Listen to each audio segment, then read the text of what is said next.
කොහොම වුණත් හරි වැදගත් මේ කියන්න යන දේවල් ටික මෙතනින් පස්සේ. ඉතින් මම දන්නවා මේ මොන ප්ලෑන් එකක් ගැන කිව්වත් මම කලින්ම පටන් ගන්නේ ප්ලෑන් එකකින්. මම කලින් පටන් ගන්නේ මේ ඉස්සරහට තියෙන වැඩ ටික කිරීම සම්බන්ධව ඔයා ප්ලෑන් එකක් හදාගන්නේ කොහොමද මේක ෂෙඩියුල් එකක් හදාගන්නේ කොහොමද කියන ප්ලෑන් එකකින්. එතකොට ඔය ප්ලෑන් එක මොනවා ප්ලෑන් එකක් කිව්වත් මොන જાතිය සෙල්ලමක් දැම්මත් ඔයාලා දන්නවා ටික දවසයි ඕක. ඔයා කරන්න පටන් ගත්තත් ඕවා කිරින්නේ නැහැ.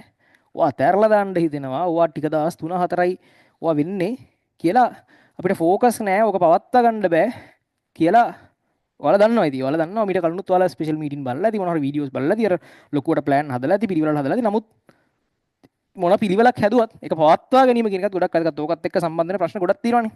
ફોකස් නැහැ, ඩිස්ට්‍රැක්ට් වෙනවා. අරවා මේවා කියන එකත් තියෙනවා. අපි කතා කරමු මේ ප්ලෑන් එක කිව්වට පස්සේ. හරිද? ඒතර ඔයාලා මේ කියන ඔයාලා මේ වර්තමානයේ ඉන්න තත්ත්වෙත් එක්ක ගැලපෙන මාර ලස්සන පොතක් තියෙනවා. හරිද?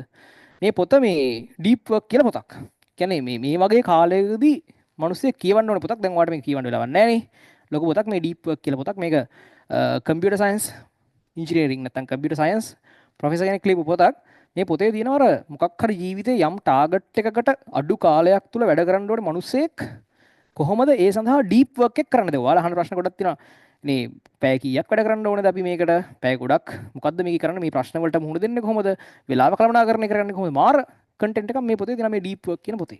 මාර කතන්දරයක්. ඒතර ඔයාලා මේ කියන්නේ ඔයාලා මේ වර්තමානයේ තත්ත්වෙත් එක්ක සාමාන්‍යයෙන් මම මේ වගේ පොතක් මේ වගේ පොත් නිතරම කියවනවා. ඒ කියන්නේ ඇටොමික් හැබිට්ස් හරි ඒ වගේ තියෙනවා මේ මොකද්ද ලයිෆ් සෙල්ෆ් හෙල්ප් බුක්ස් කියලා තියෙනවා.